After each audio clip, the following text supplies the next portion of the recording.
I am Tammy Foreman. I'm the Executive Director of Path Forward. As many of you already know, because you're very familiar with us, Path Forward is a nonprofit organization. We are on a mission to empower caregivers to restart their careers. And we do that by working with amazing employers, like the folks with us today from Comcast and NBCUniversal, to create return to work, returnship programs. So today we're going to spotlight Comcast, NBCUniversal, and talk about their program. So before we move to our panelists, because we got a big panel and lots to talk about, so we're going to get to that really quickly.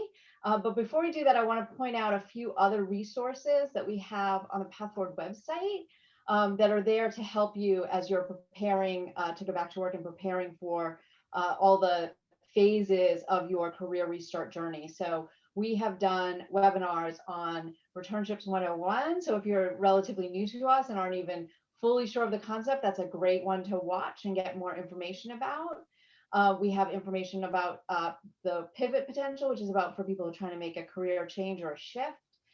We've done a couple webinars on interviews, so I really recommend both. You can ace the returnship interview and restarting your technical career. The restarting your technical career one has a specific section in it about interviewing and doing whiteboard tests and doing tech assessments. So if that's something that you're thinking about and thinking about how to approach, I recommend that one. And we've got some great returner stories in those as well. So as Abby mentioned, we are recording today's session. We will send you an email follow-up with both the links to the slides. So you'll get these hot links in that and the recording link that will be up on YouTube. But you can also find all of this stuff on our website in the events section.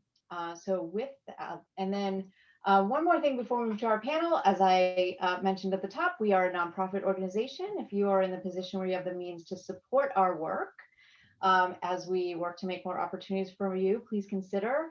It is incumbent upon a nonprofit CEO to say always, every little bit counts, and it really does make a difference. So you have that ability, please consider doing so. And with that, I am super excited about our panel today. I'm going to turn off the sharing so you can actually see them and not slides with their pictures on it. So I'm going to have them each introduce themselves and talk about their role within the Act 2 program. And then I have a bunch of questions and we'll take it from there. So Catherine Salzman. Hi, everyone. I'm Catherine Salzman. I work at NBCU. I'm the Talent and Program Manager for Operations and Technology Division. And my role with Act 2 is I am the Program Manager. So I help run the program. I help assist our recruiters and promote our program across our social channels. So that's the role and a supportive role for our returners as well from an HR standpoint. Catherine, great. Dawn. Hi, I'm Don Clark with Comcast. I work for our corporate headquarters organization, specifically technology, product, and experience.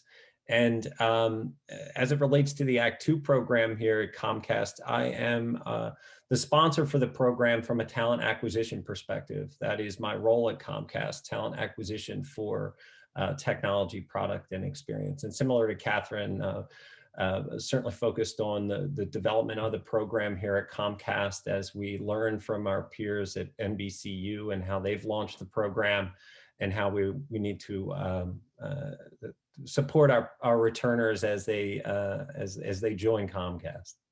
Excellent. Sandra. Hi, everyone. I'm Sandra Cavazos, and I'm an Executive Director for Cybersecurity at Comcast in our technology product organization.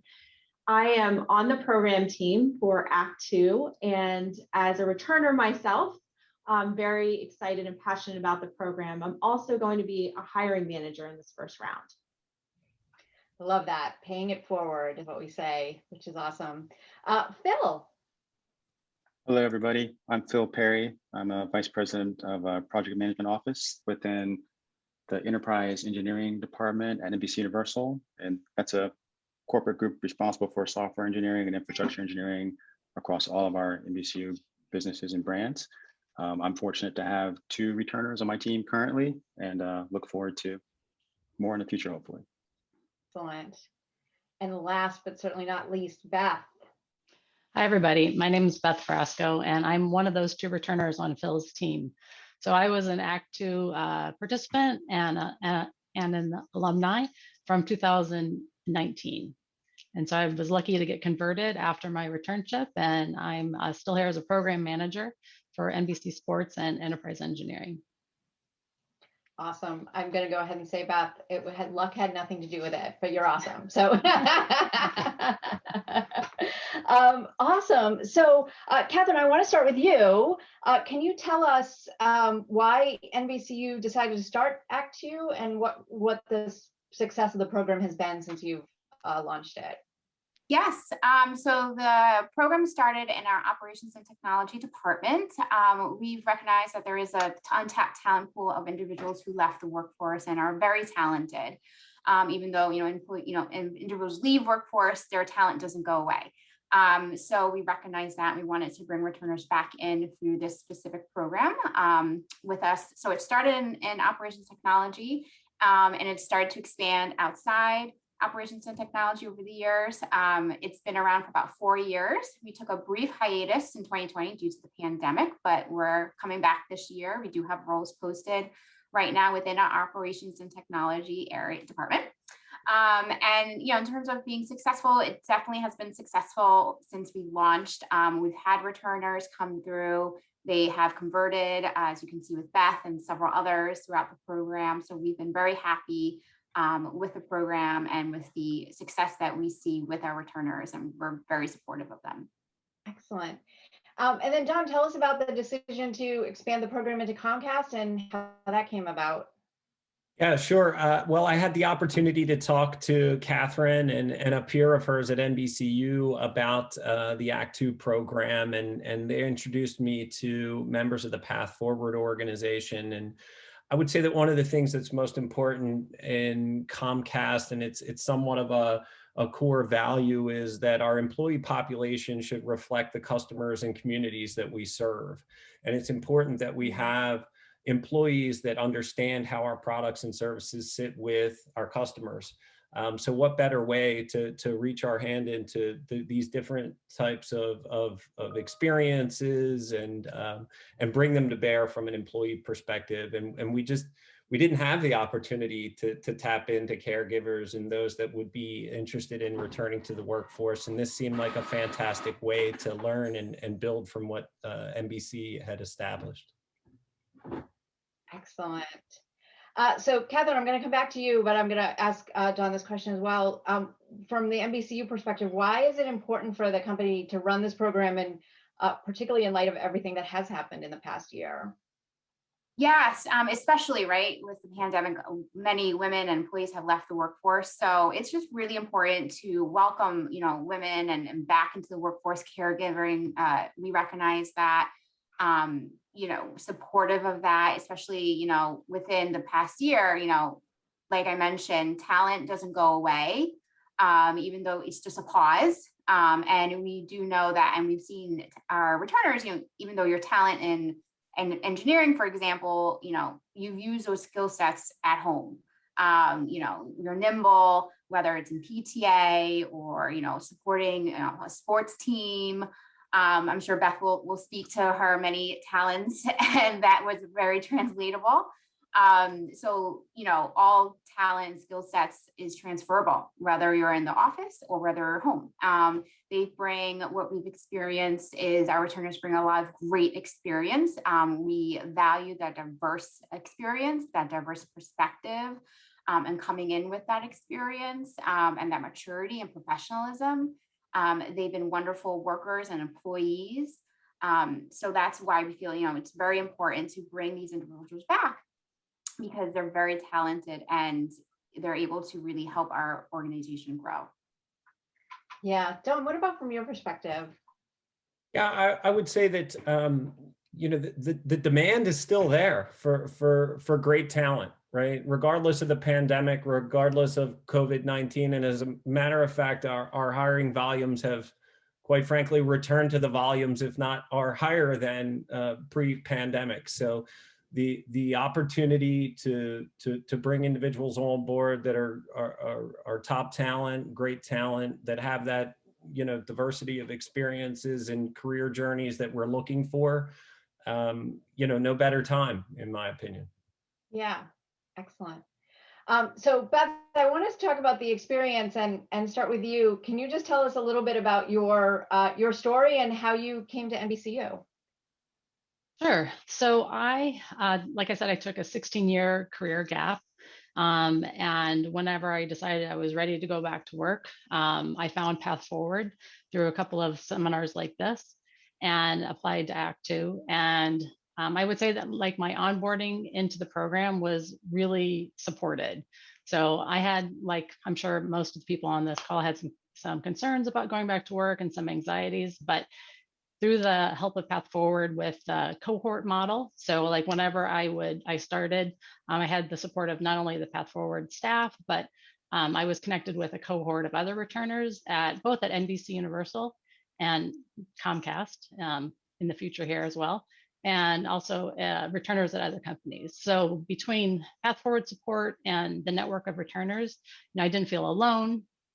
I had that sort of common experience to connect with people over. And then I found also that my managers at NBC were really sort of like uniquely supportive in terms of my particular challenges with returning to work. So I had regular check-ins with not only my manager, but with kind of like a peer, like a work buddy. So, for kind of like my questions that came up, I had resources to go to help me figure out just any number of challenges that I was facing.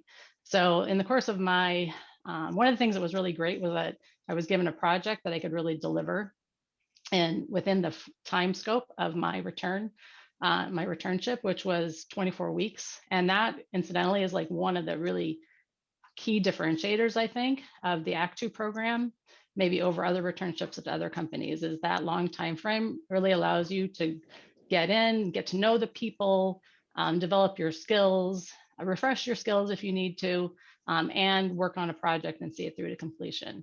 So between that support of my management, Path Forward, the company, and that time frame that I had to really dedicate myself to my project, I think that was really instrumental in my success in being able to be converted and still be here years later.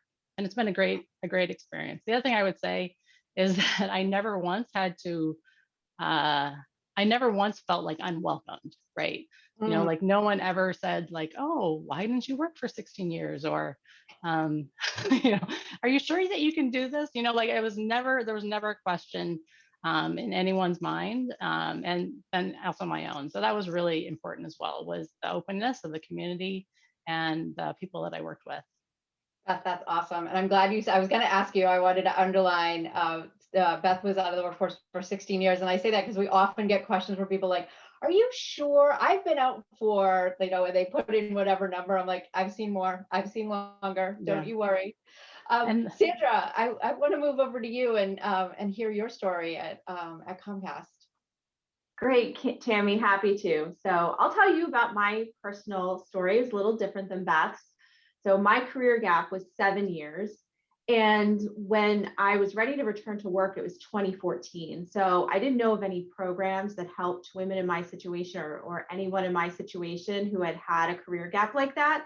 And so I had to go it alone. And, for me, it was surprising and really unbelievably challenging, to see how hard it was to be taken seriously by recruiters and the hiring managers. People just assumed that I wasn't qualified or, I wasn't really committed or something. And I think about my experience, and it was amazing how much harder it was for me to try to be taken seriously on the second time around than when I was fresh out of college with zero experience. I got a job right away.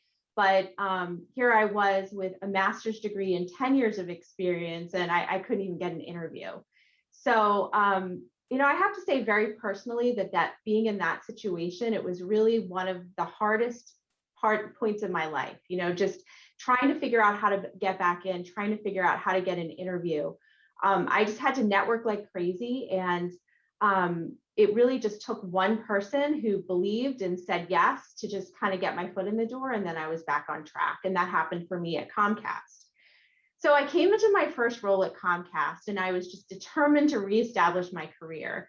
Partially it was due to personal ambition, but also I just wanted to be a role model to my kids. And that was kind of the cool part of it, was just seeing how my family rallied around. They were just totally supportive. And my kids and my husband are my greatest cheerleaders. And I couldn't have done it without them and their full support. When I came back to the workforce, it was like my career gap meant that I was refreshed. I was ready to learn. I had a fresh perspective and I was really able to focus on work. Now it was kind of like I could unleash my natural ambition, which what I found had really never left in the time that I was away. Now, of course, there was a lot that I had to learn in terms of the technology, and there were things I had to relearn that I knew before, but I didn't remember.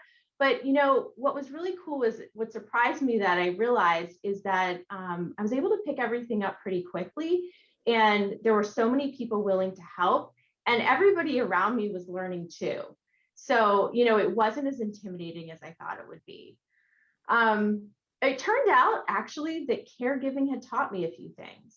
It was like I had learned to be more efficient and better at time management. I was more calm under pressure. And most importantly, I learned how to develop talent in other people in a way that I don't think I would have learned otherwise. So, I just really want to say that Comcast has been so supportive. I couldn't believe how supportive the people around me were. And I think it's because Comcast is a company that values diversity in all of its forms.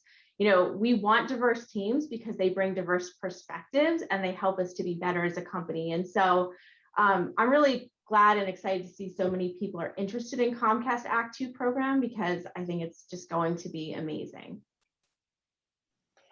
Sandra, that's awesome. And I love everything about your story. And I particularly love that you are supportive of this program and helping others and paying it forward in that way, which is great. Phil, I want to bring you into the conversation here. You've had the benefit of managing Act 2 returners. What are some of the unique skills that you feel returners bring to your team? Good question. Beth is actually my second returner. I have a previous one. He's actually a gentleman who came through the Act 2 program, and he set a great precedent. And, I think this last year, I think made a lot of folks realize, being a caregiver is challenging.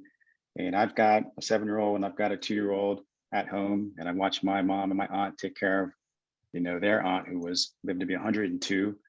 So there's quite a few things you can take away from, providing care for loved ones, and whether it be just dealing with difficult people, managing conflict, negotiating, time management, juggling multiple priorities, understanding urgency, and then just also having that perspective about what's really important versus not as important. I think some of those skills definitely, translate to the workplace. And, I've even seen some chatter in the chat just around technology, right? If people are concerned about, how am I going to kind of learn new technology if I've been out of the workforce for a few years? Well, even if you had been in the workforce for the last 5 years or 10 years, all the technology has changed anyway.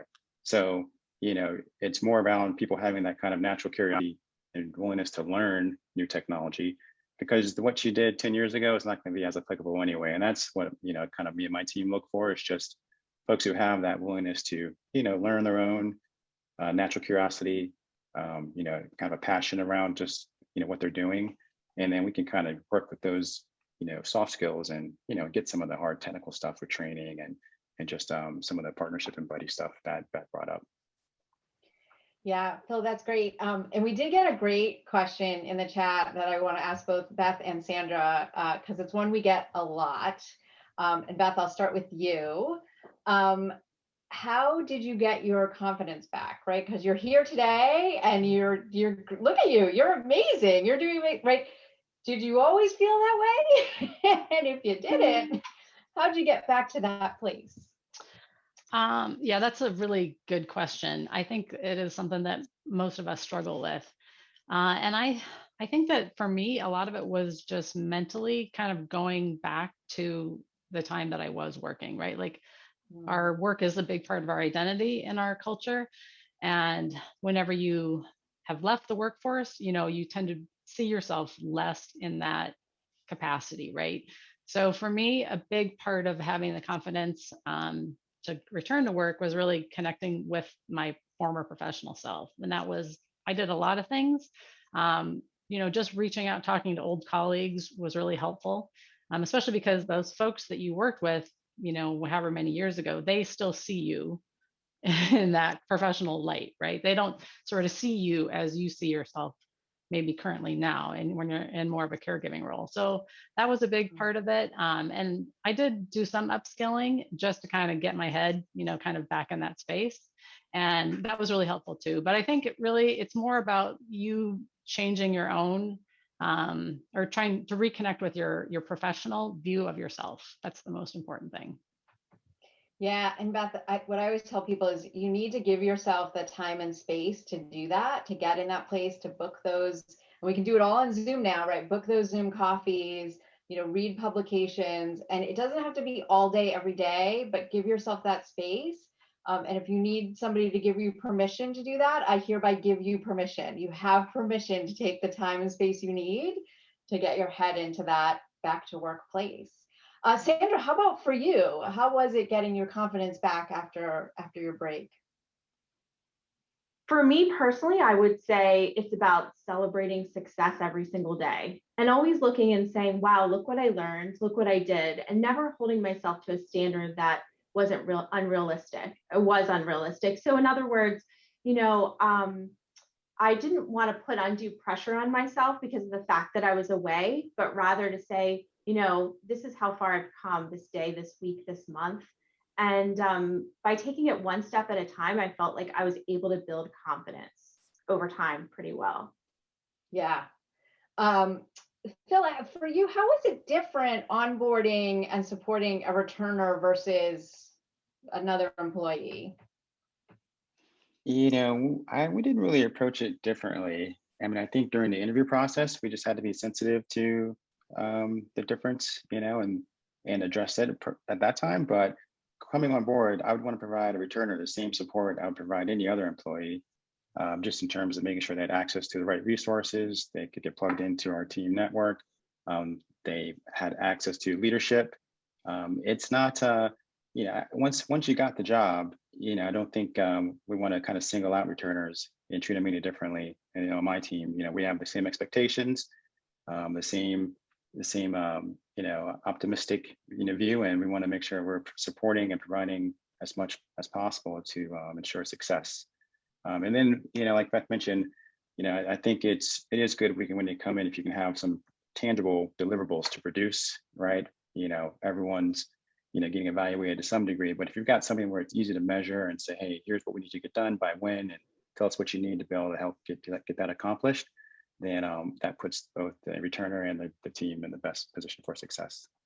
Excellent.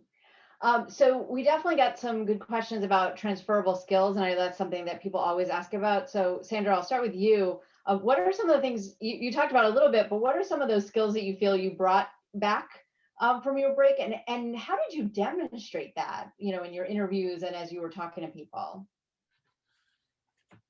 I think a lot of people get it, and they understand that someone who spent their time in caregiving is a person who has learned to care. So, in terms of the interview, I felt like that story, I didn't even really have to do a whole lot of explaining. But what I noticed about myself before and after my break, having spent 7 years just pouring into the lives of 2 young people, was that, I was able to really put myself in the back seat and really focus on others in a way that, companies like Comcast really highly value. There are enough egotistical kind of people in this world, and everyone's looking for someone who can be others-centered, especially in a management type position. So transferable, and learning how to develop skills and talent in other people. I mean, you just can't underestimate the value of that. Especially in an engineering organization, frankly, a lot of people are just thinking about technology all day long, and they don't think about the human aspect of what's happening. So that what I would say is the most important thing. Some of the other minor things would be around, just calm under pressure, which you learn to be as a mom, and time management, just learning how to take a huge amount of unstructured time and set goals and, make sure that you're accomplishing what you need to in the time that you have. Yeah, Sandra, that's great. What about for you, Beth? I think one of the biggest transferable things was, sometimes people talk about like I'm the CEO of my house, or I'm the CEO of the family, and I think that when you're in a caregiving role, the buck stops with you, right? Like you have to go figure out how to solve whatever challenge you're dealing with, and we don't have a staff, right? We have to go find resources, we have to go find support, we have to kind of figure out on our own.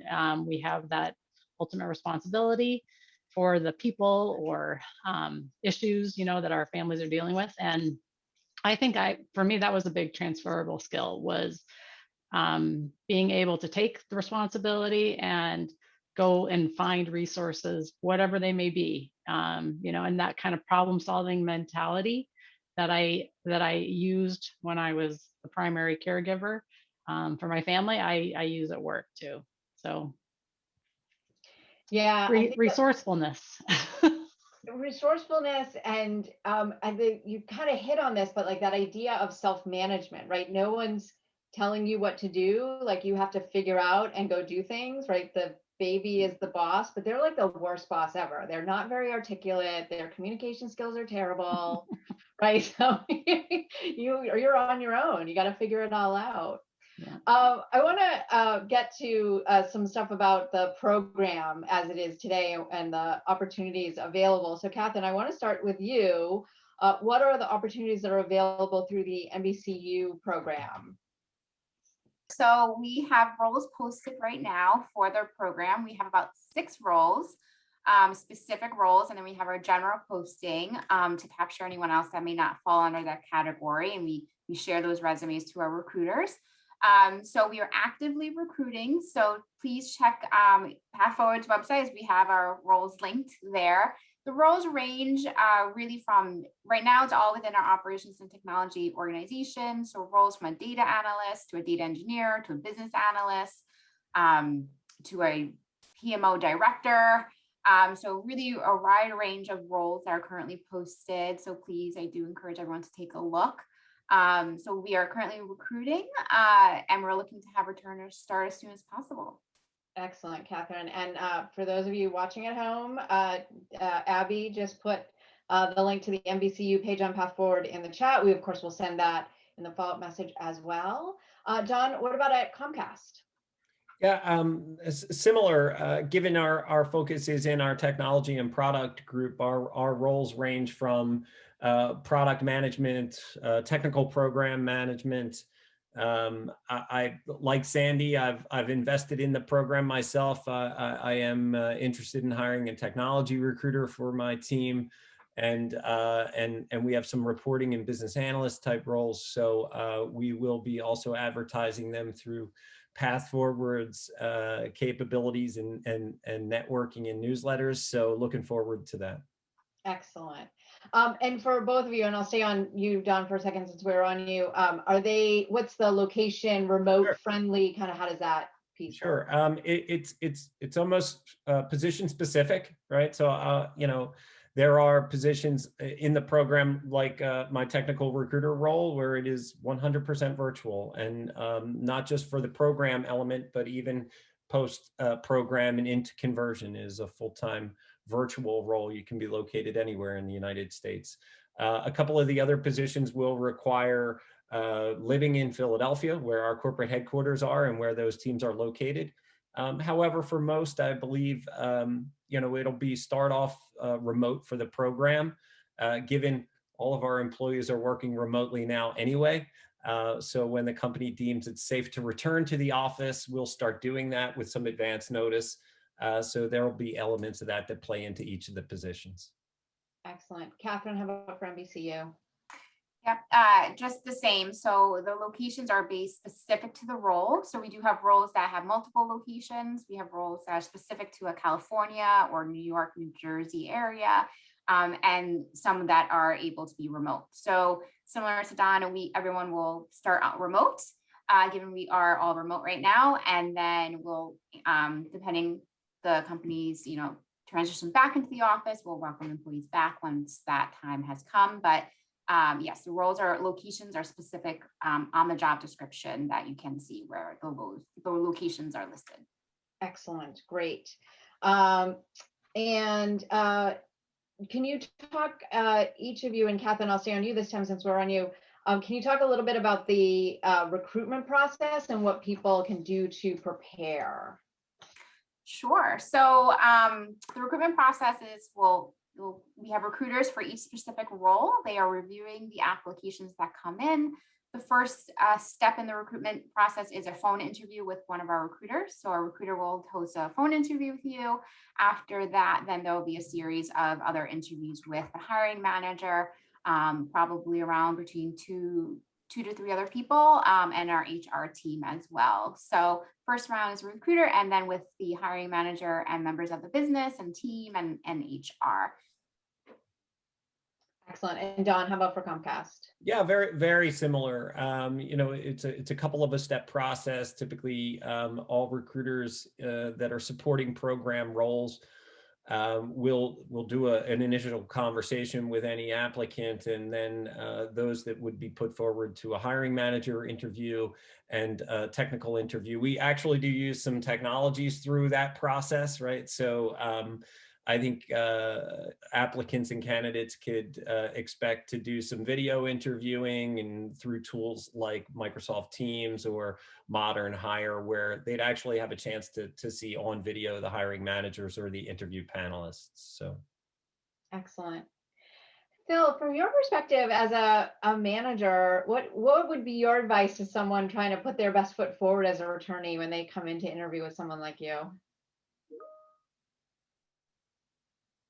Question. I think the first thing is, don't try to hide, the fact that you had to take some time to, to do whatever it is you had to get away for, and it's probably more important to talk about what you have done, both while you were previously employed and then also maybe as a caregiver, that would be transferable, for the specific role, right? And talk about how you can come into the role and maybe be honest about what your gaps are and what you can do to close those, so that it's easier for like the hiring manager or someone like me to be able to figure out, do you have that 80% or 70% that can, make you effective, and then we can kind of coach you up on the rest.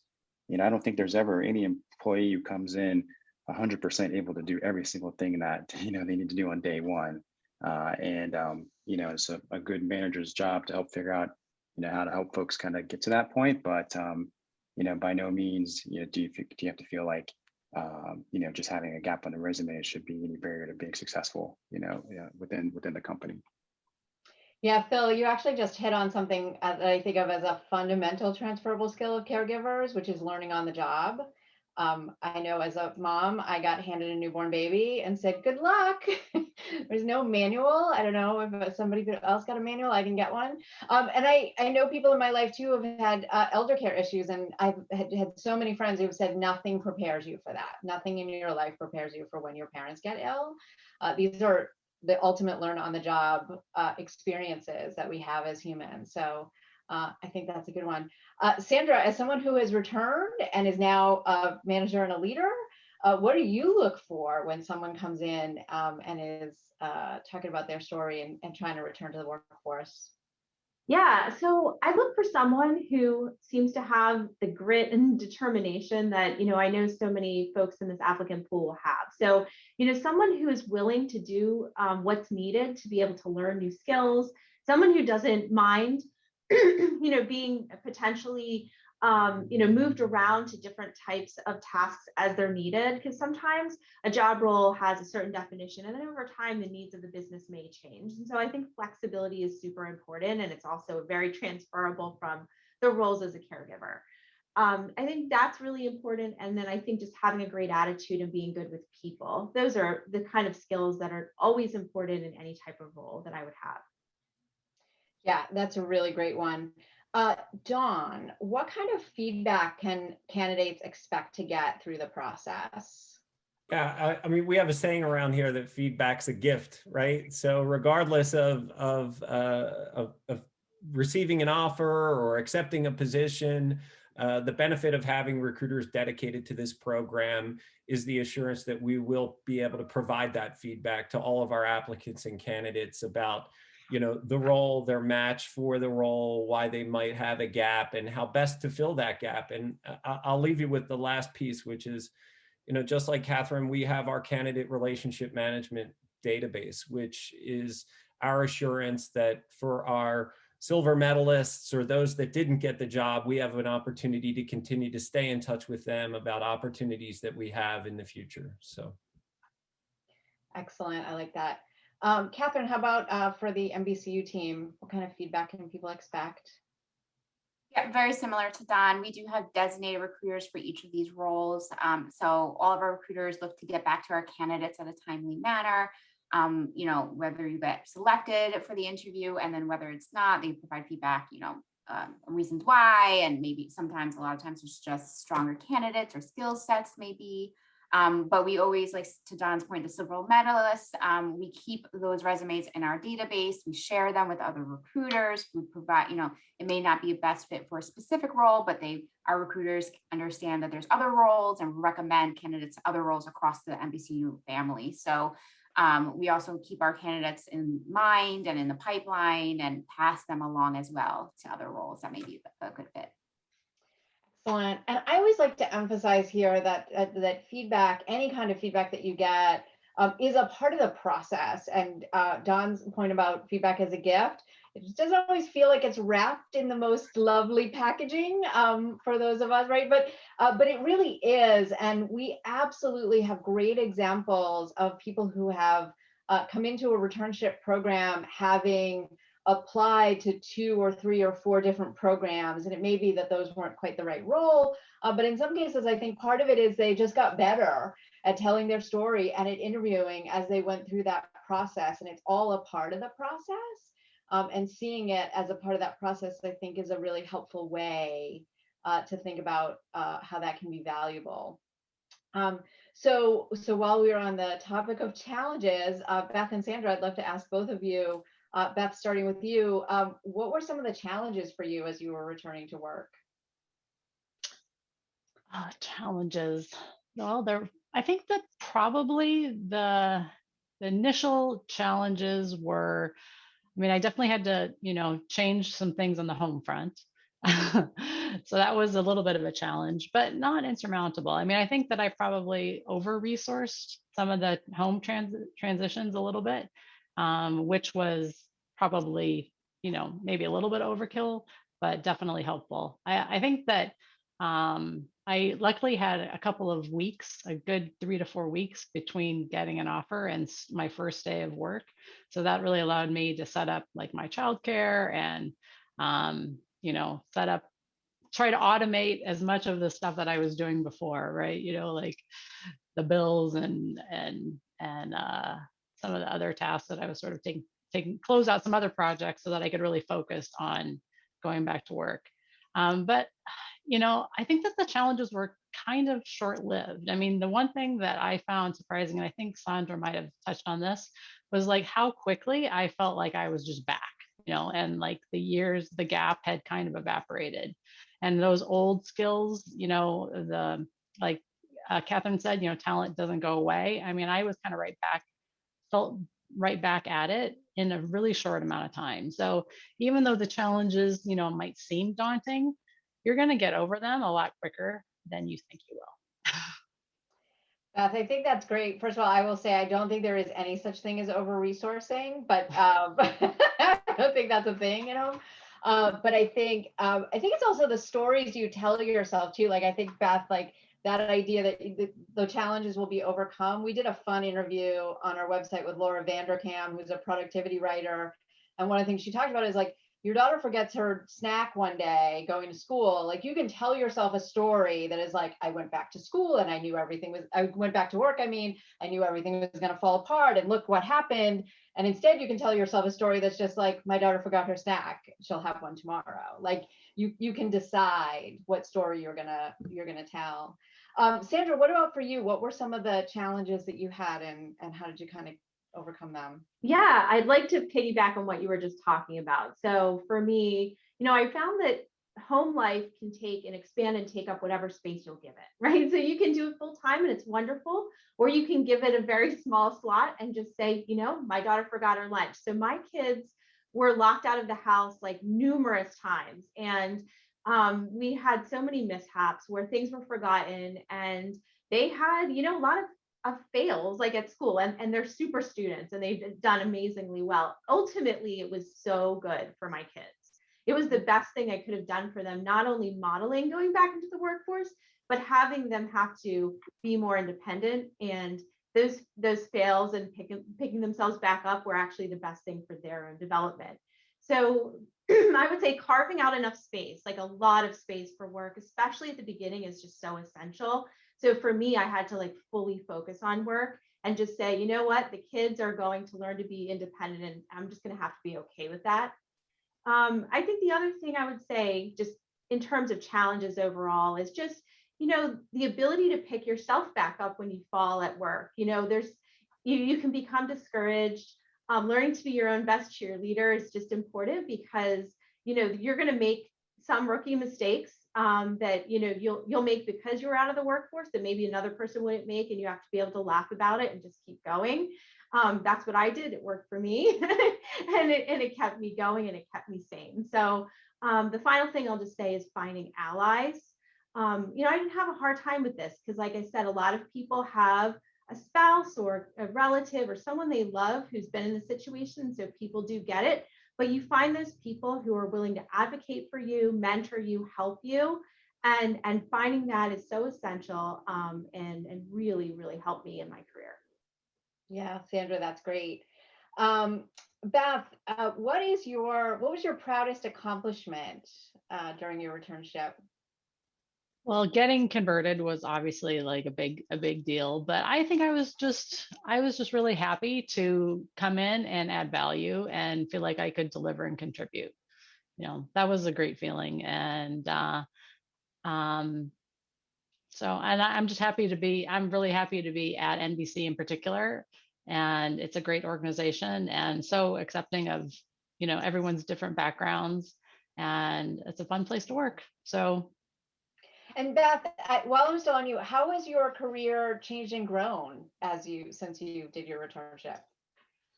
I think that as you're older, right, you will like probably have more self-awareness of what your skills are, what you're good at, where your strengths are. So I think that I have been able to probably, you know, be more honest with myself about what I'm good at and what my best fit in terms of roles are. So I think that we've had some org changes and I've been able to lean into some new roles with that understanding, and find growth opportunities as they present themselves. There's certainly a lot to learn, always a lot to learn, which is fun. That's what I like.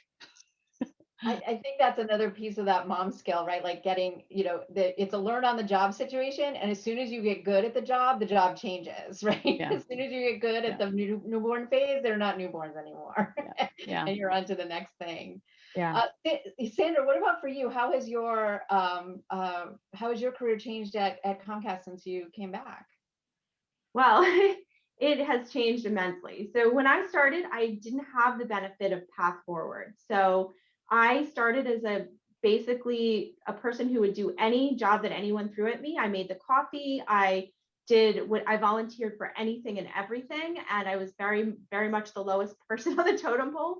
Over time, I developed skills, I networked, and I sort of worked my way through so many positions over the last couple of years, starting as a contractor and then converting to a full-time employee after 5 years.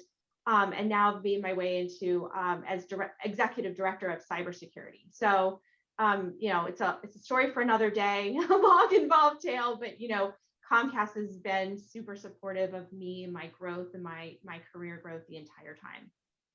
I love that, Sandra. And I think it's something we get questions often, and, you know, from people about, you know, I'm going to have to start in a lower position and what does that mean? And all of this. And I tell people all the time, like, focus on the longer term goals. Because I've heard so many stories like yours, whether it's in a returnship or not, right? Like someone coming in And it's just coming back to all the things we've been talking about today, right? About the ability to learn, the maturity you have, the new perspective. You will be surprised at how much more quickly. It's not like that first job you had out of college where you were just figuring everything out and it feels like it took forever to move up. Like, it's a different trajectory that you're on, and kind of focus on that long-term goal. John and then Catherine, is there a timeline for the roles being posted, and also like the sort of recruiting process? Or there deadlines that people need to be aware of? Sure. For us at Comcast and our Act 2 program, this webinar is truly our launch platform. So our jobs will be up and posted by the end of the week, and we look forward to applicants. And I say go, right? I'm super excited to start to see some applicants come in against our roles. We'll use what's left of April and May for qualifying candidates and applicants, having those conversations, going through the selection process and interview process, and look to start really the 6-month program of the returnship right around the end of May, beginning of June. Excellent. Catherine, how about for NBCU? Yes, the roles are currently posted, as I mentioned before. So please go apply. Our recruiters are in our roles, are looking for all of you and candidates to start interviewing. So we are in the active recruitment phase. So we hope to be recruiting and interviewing this month, next month, and similar to Don, hopefully we'll love to have individuals start around that June timeframe.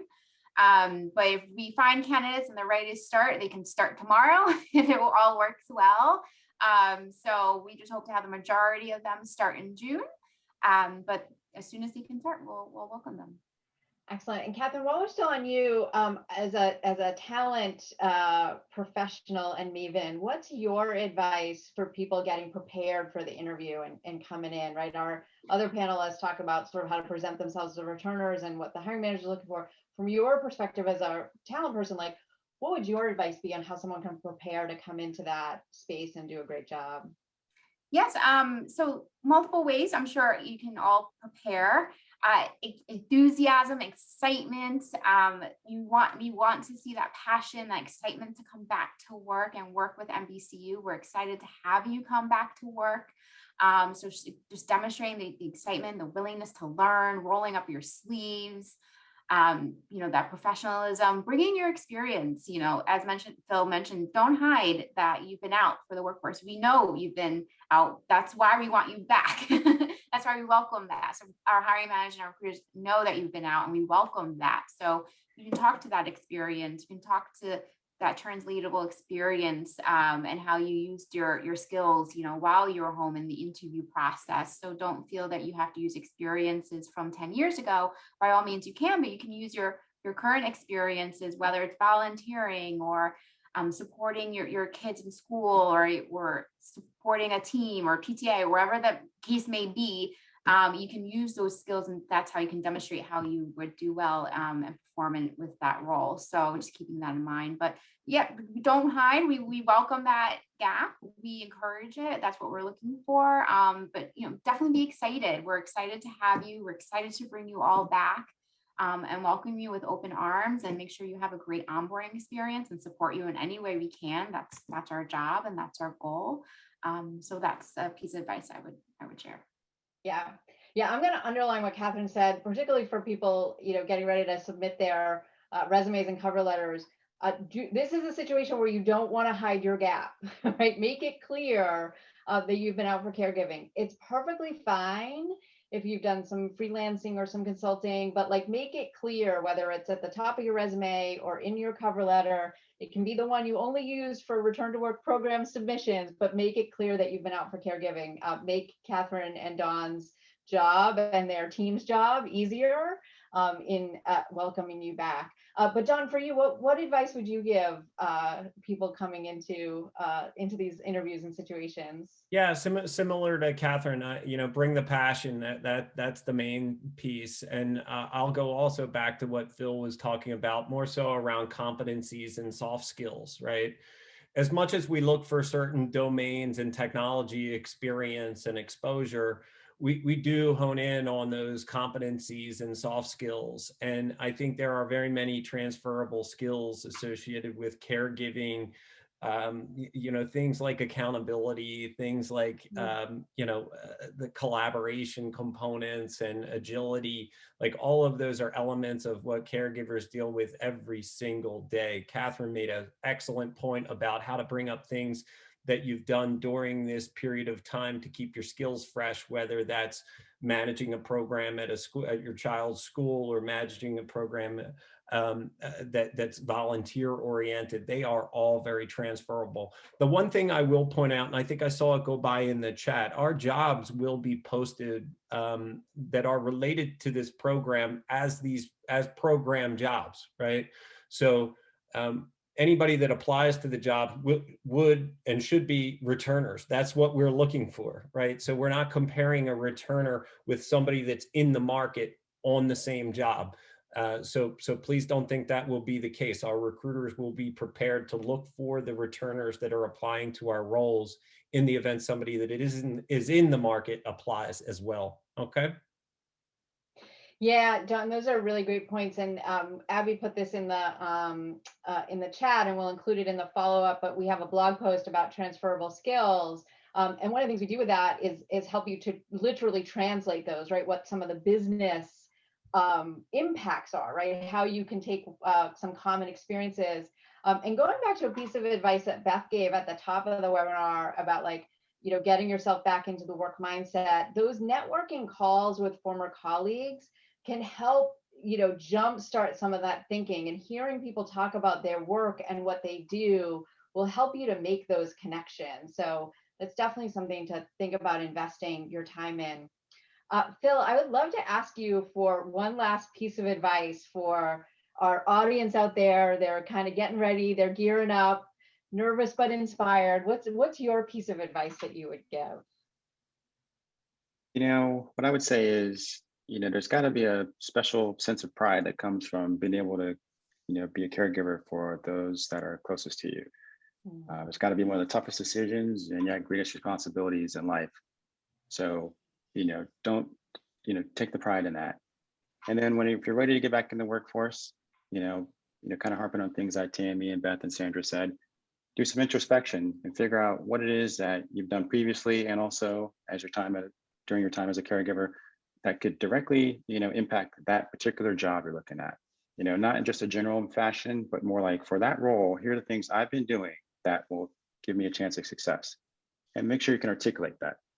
And and I wish everyone the best luck. And like the group here would say, we definitely value this population, and look forward to continuing our partnership with the program.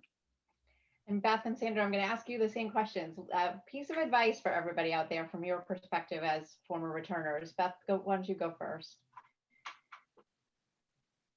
I think that the most important thing, and it's a little bit of reiterating what I've already said, but is really just to see yourself there, right? You have to see yourself in the role before anyone else can see yourself in the role. And as we've said before, talking to previous colleagues, and even like going through your own resume and talking to yourself about what your previous accomplishments were can really help you, hone in on your past successes, build your confidence. It gives you that introspection time to kind of reflect on what your contribution was in those past projects, and what your strengths were, and kind of how you brought it home, right? And if you can have that dialogue with yourself, you're going to be much more able to articulate it in an interview situation. And it's going to give you more clarity around decision making about what kind of things that you would like to do when you go back. Because there's it's almost like starting over again, right? Like you could do anything now, right? you're not bound by your past role. You're starting over. You could be this, or you could be that. And so you do have to kind of, have that time with yourself to think through what it is that you really want to get out of going back to work. That's another thing, like, why are you going back to work now? What do you want to get out of it? Is it Do you want status? Do you want an income? Do you want intellectual challenge? That's also good things to understand as well, I think. Yeah, that's amazing, Beth. Thank you. Sandra, what about for you? What would be your advice to everyone? For me, I would say the most important thing is believing that you can. I was told many times by many people who I trust and respect that I would never be able to come back into a career after being gone for 7 years. And that's really hard to hear. And it's hard to combat that within your own self and realize that, it is possible. That's why I tell my story, so that, it helps all of you, so you can see that it has happened for many, many women, many, many other men as well. Career gap does not make you don't lose your skills, and you can come back and you can be successful. So I would say that is the main thing, is believing it, and persevering through any trials that you may have, any rejections you may face, and just to keep going. Yes, Sandra, I love that advice, because I say it all the time. When someone tells you you can never do something, you smile and nod. Yep. Okay, great. Thanks. And for every one of those, you're going to be able to find someone who's going to be like, great, you are going to be able to do this. And recognizing that those voices are out there as well. So quick reminder before we wrap up today, NBC Universal and Comcast. Jobs are up for NBC Universal. They'll be up for Comcast very soon. They will all be included in our follow-up emails and the many, many more emails we will send you. So keep an eye on your inbox. And we'll send the recording and all of that. I want to thank Dawn, Catherine, Sandra, Beth, Phil for sharing your perspectives and your inspiration and your honesty and your authenticity. It comes through. It's been such an amazing experience working with you all and getting to know you all. And we're so excited to be continuing on this journey with you. And thank you so much for creating the opportunities that you do. So thanks so much. And we will leave it there. Thanks everybody for coming out, and good luck, and go for it. Go apply. Thanks everyone.